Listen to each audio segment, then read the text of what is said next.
2000'li yıllara gelirken Türkiye karayolu taşımacılığı büyük bir rekabetin içindeydi. Nakliyecilerin tercihi 3 büyük oyuncu arasında şekilleniyordu. Mercedes-Benz Türk'ün ürettiği 2521, Ford Otosan'ın ürettiği Cargo 2520 ve BMC'nin Pro serisi. Türkiye'nin dört bir yanında çalışan bu kamyonlar tahta kasalı klasik yük taşımacılığının son büyük temsilcileriydi.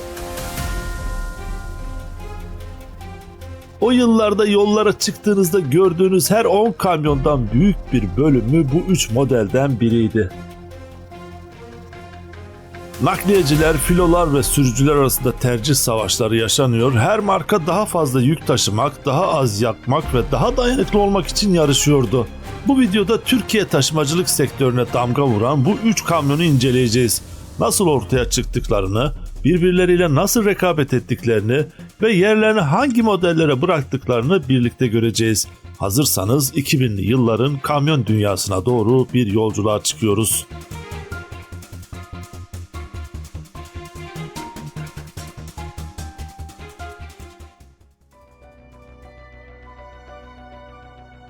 ...1960'lı ve 70'li yıllarda Türkiye'nin ağır ticari araç pazarı bugünkünden çok farklı bir görünümdeydi. Ford Otosan D1210 serisiyle yolların hakimiydi. Rakipleri vardı ama hiçbiri Ford kadar geniş bir satış ve servis ağı kuramıyordu. Chrysler'in AC serisi, Teo markasının Enter kamyonları, Leyland'ın Mersin'deki fabrikası, MAN'ın Ankara'daki girişimi. Hepsi farklı dönemlerde sektörde pay almaya çalıştı. Kimileri belirli bir müşteri kitlesine ulaştı. Kimileri ekonomik ya da ortaklık kriziyle hızla sahneden çekildi. Ortak paydaları şuydu: Ford'un karşısında kalıcı bir güç haline gelemediler. Ford'un bu uzun soluklu liderliğinin sırrı yalnızca araç değil sistemindeydi. Sürekli üretim, düzenli model yenileme, büyüyen servis ağı. Rakipler duraksadığında Ford ilerledi. 1980'lerin sonuna gelindiğinde Türkiye kamyon pazarının liderliği büyük ölçüde Ford'un elindeydi. Ama tam o sırada hem BMC hem de Mercedes sahaya farklı kararlılıkla çıkıyordu.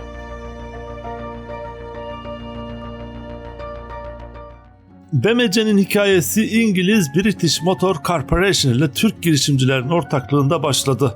İlk yıllarında şasi ve kabinler Türkiye'de üretiliyor, motor ve bazı mekanik parçalar İngiltere'den getirilerek monte ediliyordu. O dönemin en tanınan modeli BMC TM140'tı. Basit yapısı, uygun maliyeti ve dayanıklılığıyla marka Türkiye'de gerçek bir kök tutmayı başarmıştı. Ama İngiltere'de tablo farklı gelişiyordu. British Motor Corporation mali sıkıntıya düştü. İngiliz hükümetinin baskısıyla Leyland ile birleşerek British Leyland Motor Corporation'a dönüştü. Yani BMC, BLMC'ye dönüşmüştü. Bu birleşmede krizi durduramadı. Sonraki yıllarda yapı parçalandı ve tarih sahnesinden çekildi. Türkiye'deki ortaklar ise farklı bir tercih yaptı. Şirketin haklarını satın aldılar ve BMC'yi tamamen yerli sermayeli, bağımsız bir üretici haline getirdiler. Bu bağımsızlık kararı BMC için bir dönüm noktasıydı. 1980'lerin ortasında Volvo ile işbirliğine gidildi. Leyland kökenli kabinler ve Volvo motorları kullanılarak Yavuz serisi geliştirildi. Türkiye'de üretilen ilk turbo dizel kamyonlar arasında yer alan bu araçlar sektörde büyük ilgi gördü. Volvo işbirliği sona erince bu kez Cummins'e yönelindi ve Fatih serisi doğdu. Güçlü motorları, yüksek taşıma kapasitesi ve yaygın kullanımıyla Fatih, BMC'yi Türkiye kamyon pazarında kalıcı bir güce dönüştürdü. 1980'lerin sonunda artık iki büyük oyuncu vardı: Ford Cargo ve BMC Fatih. Mercedes-Benz Türkiye'de otobüs pazarını neredeyse tek başına elinde tutuyordu. O302 ve O303 modelleri yıllarca rakipsiz kaldı. Ama Alman üretici bununla yetinmek istemiyordu. Hedef artık kamyon pazarıydı. Hem büyüyen sivil nakliye sektörü hem de filosunu yenilemek isteyen Türk Silahlı Kuvvetleri cazip bir fırsat sunuyordu. 1984'te karar alındı. Fabrika yeri olarak Aksaray seçildi. İç Anadolu'nun merkezinde, ulaşım ağlarına yakın ve stratejik açıdan güçlü bir konum tesadüf değildi. 11 Ekim 1986'da Aksaray Kamyon Fabrikası resmen üretime başladı. İlk aşamada hem kamyon hem de önümök üretimi planlanmıştı. Ancak ilk hamle beklentileri karşılamadı. Aksaray'dan çıkan ilk model Mercedes-Benz 26-22 modeliydi. Avrupa standartları için geliştirilmiş bu kamyon güçlü ve dayanıklıydı ama Türk nakliyecisi için pahalıydı. Yakıt tüketimi yüksekti. Bakım masrafları ağırdı. Satışlar beklentilerin altında kaldı. Bu durum karşısında Mercedes önemli bir adım attı. Almanya'dan mühendisler gönderildi. Türkiye'nin dört bir yanında saha araştırması yapıldı. Nakliyecilerle, filo sahipleriyle, sürücülerle oturuldu, konuşuldu. Geri bildirim netti. Daha ekonomik, satın alması daha kolay, Türk yollarına daha uygun bir araç üretilecekti. 1991'de 2517 modeli bu dersin ürünü olarak piyasaya çıktı. Artık beni hiçbir şey durduramaz sloganıyla satışa sunulan bu kamyon gücünden çok dengesiyle öne çıkıyordu. Daha ekonomik motor, makul bakım maliyeti, Türk yollarına uyarlanmış şasi, rekabetçi fiyat. Mercedes sonunda Türk nakliyecisinin ne istediğini anlamıştı. 2517 birkaç yıl sonra doğacak 2521 efsanesinin zeminini hazırladı.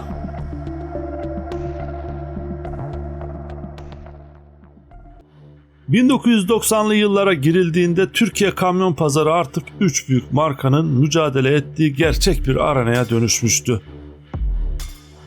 Ford liderliğini koruyordu ama sıkışıyordu. Mercedes tırmanıyordu. BMW sağlam bir zemine oturmuştu.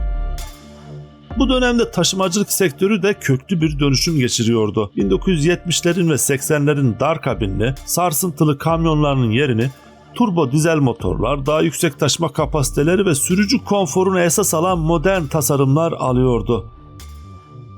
Kamyon artık sadece bir iş makinesi değildi. Sürücünün günlerce, bazen haftalarca içinde yaşadığı bir alan haline geliyordu. Kim daha iyi kabin sunarsa, kim daha az yakarsa, kim daha az arızalanırsa onu tercih ediyordu nakliyeci. Ford bu değişimi erken okuyan üreticilerden biriydi. Ford 2217 ve ardından gelen 2517 modelleri Türkiye yollarına yayılan ilk modern yataklı kargo modelleri arasındaydı. Geniş kabinleri, güçlü motorları ve yaygın servis ağıyla kargo serisi kısa sürede uzun yol taşımacılığının simgesi oldu. Mercedes ise Aksaray'da ürettiği 2517 modeliyle yavaş yavaş kararlı bir yükseliş içindeydi. İlk yılların hayal kırıklığı geride kalmıştı. Ekonomik işletme maliyeti ve artan güvenilirliğiyle marka dikkat çekmeye başlamıştı. BMW cephesinde ise Fatih serisi sağlamlığını ve kullanıcı tabanını koruyordu. Ford ve Mercedes'in karşısındaki en köklü yerli üretici olma konumunu sürdürüyordu. 1990'ların ortasına gelindiğinde yeni nesil modeller sahneye çıkmaya başladı. Ford Cargo 2520 ve Mercedes-Benz 2521. Daha güçlü motorlar, daha konforlu kabinler, daha modern teknoloji. Sektörün standardı yeniden tanımlanıyordu. Peki bu değişime BMW nasıl cevap verecekti? Cevap İzmir Bornova'daki fabrikada yıllardır olgunlaşıyordu. BMW'nin önceki nesilleri yabancı lisanslarla üretilmişti. Volvo motoru, Leyland kabini, Cummins bloğu şimdi de farklıydı. Tamamen kendi tasarımı, tamamen kendi mülkiyeti, tamamen yerli bir kamyon. 1990 yılında İtalyan tasarım kuruluşu Pininfarina ile anlaşma imzalandı. Ferrari'lerin, Alfa Romeo'ların kalemini eline alan bu atölye şimdi bir Türk kamyonunun kabinini çiziyordu. 6 yıl süren yoğun çalışmanın ve 120 milyon doları aşan yatırımın ardından 1996'nın Haziran ayında profesyonel serisi piyasaya sunuldu. Pininfarina'nın çizdiği kabin dönemin yerli kamyon anlayışından belirgin biçimde ayrışıyordu. Fatih'in dar ve sarsıntılı kabinin yerine yuvarlatılmış hatlar, geniş yatak alanı ve daha çağdaş bir iç tasarım aldı. Hem görsel kimlik hem sürücü konforu açısından bu bir sıçramaydı.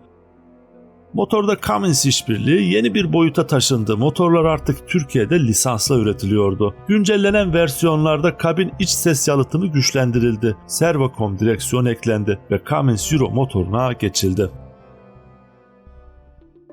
Pro 620 serideki ilk model olarak orta ağırlık sınıfını temsil ediyordu. Özellikle bölgesel ve şehirler arası kısa hat taşımacılığı için pratik ve erişilebilir bir araçtı. İzmir'deki fabrikaya yakınlık Ege bölgesi nakliyecilerine yedek parça ve servis erişiminde somut bir avantaj sağlıyordu. Yerli üretim kimliği ise yalnızca teknik bir özellik değil, duygusal bir bağ kuruyordu.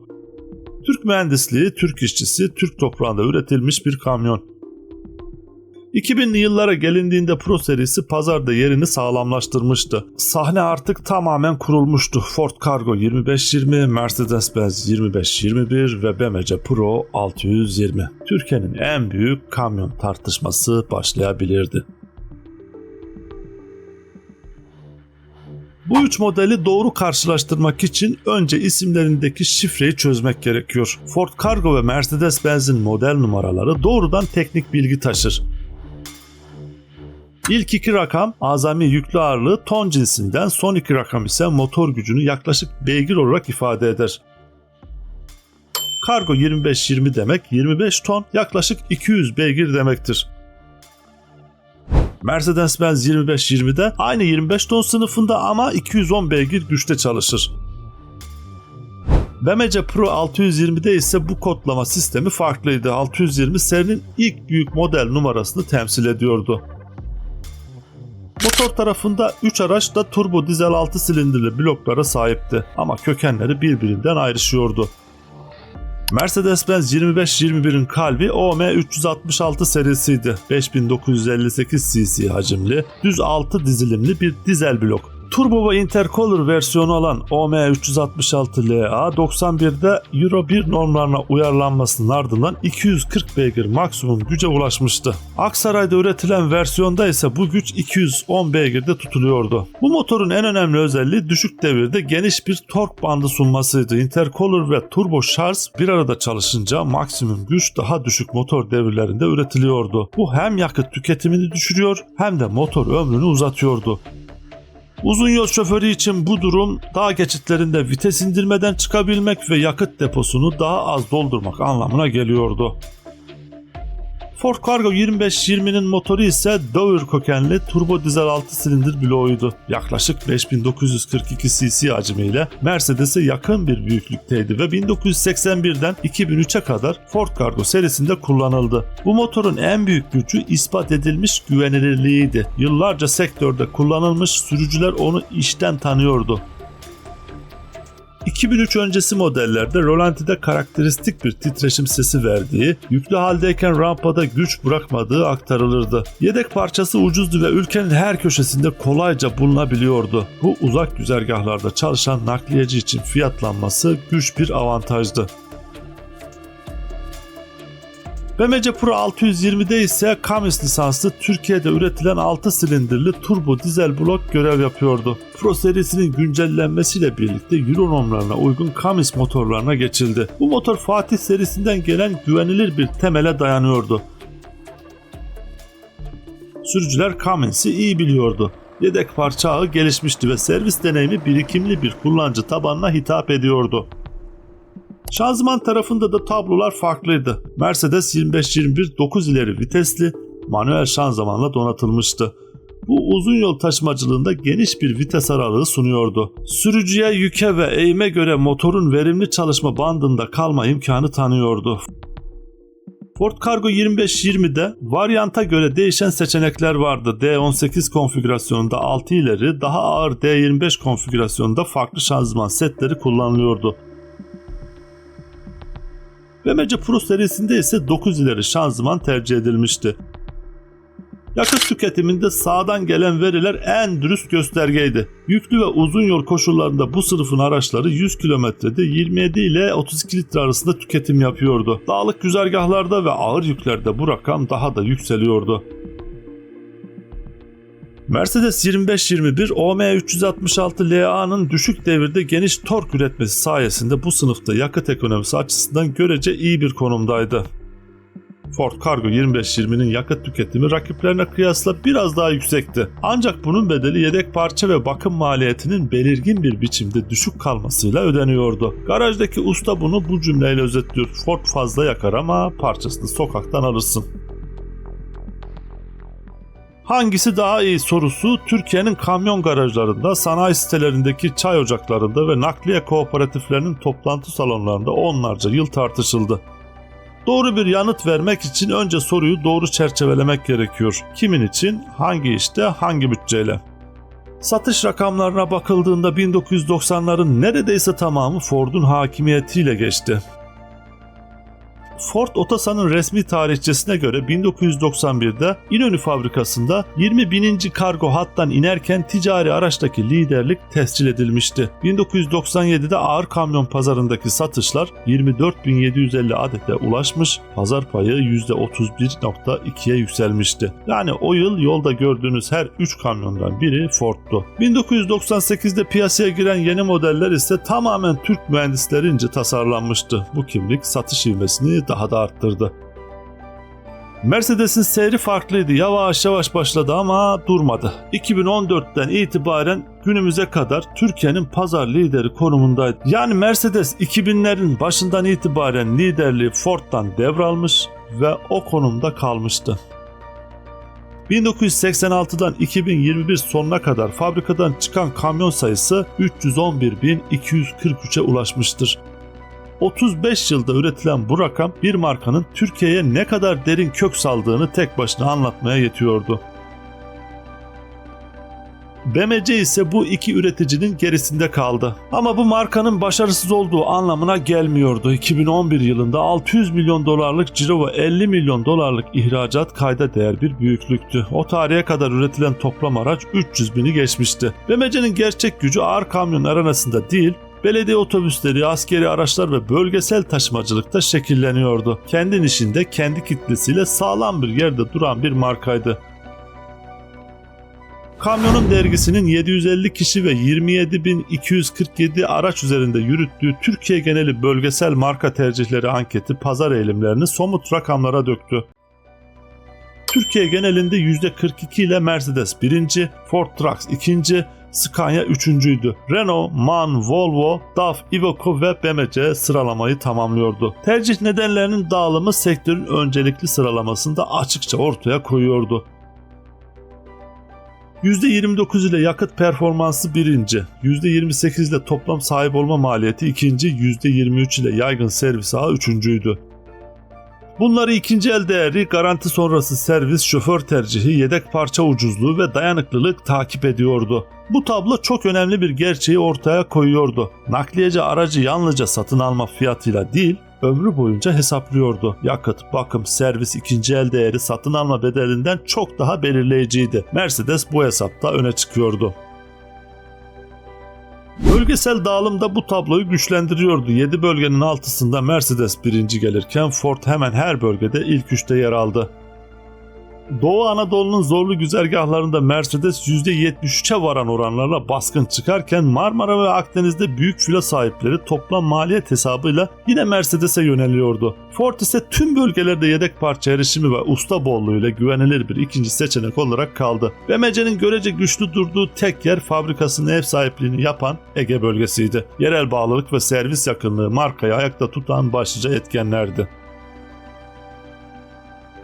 Tercihlerin arka planına bakıldığında 3 markanın profilde netleşiyordu. Mercedes'i seçenler garanti sonrası servisi, bakım maliyeti ve ikinci el değerini öne çıkarırken bunun yanı sıra yakıt tasarrufunu da önemli bir etken olarak görüyordu. Ford'u seçenler ise zor koşullarda bile sürücüyü yüzüstü bırakmayan, dayanıklı ve her yerde bulunabilen parçasıyla bu aracı savunuyordu. BMC'yi seçenler çoğunlukla alışkanlıkla hareket ediyor. İlk kamyonundan bu yana BMC kullanan sürücüler yıllar içinde edindikleri deneyim ve güveni kolay kolay bırakmıyordu. Bir de şunu belirtmeden geçemiyorum. BMC'nin Pro serisi gerçekten sağlam ve güvenilir kamyonlardı. Özellikle Fatih serisiyle başlayan sağlamlık anlayışı BMC'nin Pro serisiyle de devam etmişti. Bu tablo 3 modelin özünü de özetliyordu. Mercedes hesaplı düşünen, uzun vadeli planlayan ve rahatlık isteyen filo sahiplerinin kamyonuydu. Ford dayanıklılığa, erişilebilirliğe ve yolda kalmama güvencesine değer veren nakliyecinin tercihiydi. BMC ise sağlam yapısı, daha az maliyetli duruşuyla kuşaktan kuşağa geçen bir marka sadakatini ve yerli üretime olan bağlılığı temsil ediyordu. 2000'li yılların ortasına gelindiğinde bu 3 modelin yerini yeni nesiller almaya başlamıştı. Bu geçişleri anlamak için her markanın kabin tarihine kısaca bakmak gerekiyor. Çünkü Cargo 2520, Mercedes 2521 ve Pro 620'nin her biri zaten evrim içindeki tasarımların birer dönüm noktasıydı. Ford Cargo'da kabin dönüşümü sektörde net bir önceki sonraki çizgisini oluşturdu. 1991-98 arasında üretilen kargolar daha sade ve köşeli bir kabinle yola çıkıyordu. Nakliyeciler bu nesli sağda yarım çamurluk ya da kesik çamurluk diye anıyordu. 1998'de köklü bir dönüşüm geldi. Ön yüz ve far tasarımı tamamen değişti. Ön cam yükseltildi. Farlar tampona indi. 4 noktadan kabine süspansiyon eklendi. Keskin ve öne çıkık farları bu kabin anında Şahin bakışlı lakabını kazandı. Şahin bakışlı kabin 1998-2004 arasında üretildi ve bu videonun ele aldığımız dönemin simgesi haline geldi. 2004'te de bir kez daha değişim geldi. Daha geniş iç hacimli, güçlendirilmiş göğüslük tasarımlı ve geliştirilmiş ses yalıtımlı yeni kabin Şahin bakışlının yerini aldı. Mercedes'teki dönüşüm daha sert bir kopuşla yaşandı. 1986'dan 2001'e kadar Aksaray'da üretilen araçlar SK serisi kabin platformuna dayanıyordu. Köşeli hatları ve dikdörtgen ön yüzüyle bu kabin 10 yılların tipik ağır vasıta görünümünü yansıtıyordu. 2000'de Atego, 2001'de Aksor üretimine geçilmesiyle SK serisinin tüm ürün yelpazesi birden yenilendi. Farklı ağırlık sınıflarını hedefleyen bu iki modelin aynı anda devreye girmesi tesadüf değildi. SK serisi hem şehir hem uzun yol segmentinde birden çekiliyordu. 25-21'in ardından Türkiye'de en çok tercih edilen model Aksor 1840 LS oldu. Aksaray fabrikasında aylık 1000 adet üretilmesiyle tüm yurtta yedek parçacıları açıldı ve maliyet avantajı rakiplerine fark atıyordu.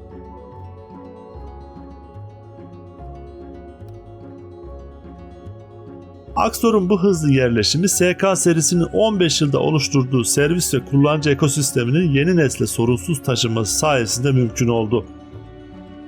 2010'da ise Actros da Aksaray'da üretime girdi ve Mercedes Premium çekici segmentine de tamamen yerli üretimle adım atmış oldu. BMW Pro serisinin dönüşümü daha evrimsel bir seyir izledi. 620 ile başlayan aile zamanla 827 ve diğer varyantlarla genişledi. Farklı aks konfigürasyonları ve tonaj sınıfları için farklı model numaraları sunuldu. Bu modeller içinde 827'de 40 kayak segmentinde en yaygın kullanılan ve en kült hale gelen versiyon oldu. 4 dingilli yapısı ve artan kapasitesiyle 2000'li yıllarda pek çok nakliyecinin ilk tercihi oldu. Kabin ana hatları korunurken kabin genişletildi, çift yataklı ve yüksek tavanlı versiyonlar eklendi. Uzun yol sürücüsüne daha fazla yaşam alanı kazandırmak hedeflendi. Ama ağır yol ve çekici segmentinde BMW, Aksor ve yeni nesil Ford çekicilerinin hızına yetişemedi. Tuğra serisiyle bu açığı kapatmaya çalıştıysa da zaman ve kapasite farkını bir türlü kapatamadı. Her üç markanın bu kırılma noktaları Türkiye'nin karayolu taşımacılığının kamyon çağından tır çekicisi çağına geçişini taşıyan birer köprüydü. Bu geçişin ardında sektörün yapısal dönüşümü yatıyordu. Türkiye'de çekici satışları 1997'deki 4696 adetten 2005'te 10.182'ye çıkmıştı. 8 yılda sayı 2'ye katlandı. Ekonomik büyüme, artan ticaret hacmi ve hızlı genişleyen otoyol ağı bu dönüşümü besledi. İşin matematiği kesindi. 40 ayakla taşınabilen bir yükü aynı güzergahta tırla %50 daha fazla taşıyabiliyordun. Aynı sürücü ücreti, benzer yakıt tüketimi ve %50 daha fazla yük taşıma kapasitesi. Büyük filo sahipleri bu denklemi görür görmez kararlarını verdi. Her üç markanın geçiş modelleri de tam bu fırtınanın göbeğinde doğdu. Araçların evrimiyle sektörün yapısal dönüşümü birbirini besleyerek Türkiye yollarında yeni bir çağı başlattı. Ford Cargo 2520, Mercedes-Benz 2521, BMW Pro 620, üçü de aynı yolları paylaştı, aynı dağları aştı, aynı geceleri sürücüsüyle birlikte geçirdi. Hangisi daha iyiydi sorusunun tek bir cevabı olmadı. Çünkü bu soruyu soran kişiye göre cevap her zaman değişti. Mercedes diyenler konforu ve kaliteyi düşündü. İkinci el pazarını düşündü. Ford Cargo diyenler alışkanlıklarını düşündü. Ford'un rahatlığını düşündü. Parça bulunabilirliğini düşündü. BMW Pro diyenler ise BMW'nin sağlamlığını düşündü. Alışkanlıklarını düşündü. Yakıtını düşündü. Dağ taşa vurduğu zaman kamyonu gidebileceğini düşündü. Ama şunu söylemek mümkün, bu 3 model Türkiye karayolu taşımacılığının belki de en hareketli dönemini sırtladı. Tahta kasalı klasik kamyonun son yıllarını yaşattılar. Turbo dizel çağını büyüttüler ve ardından gelecek olan tır çekicisi neslinin zeminini hazırladılar. Yolda onları gören bir nakliyeci için sadece bir araç değil, bir tercihin, bir alışkanlığın, bazen de bir ailenin simgesiydi bu araçlar. Evet arkadaşlar, bu araçlardan sizin için hangisi en iyisiydi? Daha fazlası için bu kanala abone olmayı ve videoyu beğenmeyi ihmal etmeyin. Bir sonraki tarihi araç videosuyla buluşmak dileğiyle. Hoşça kalın, sevgiyle kalın.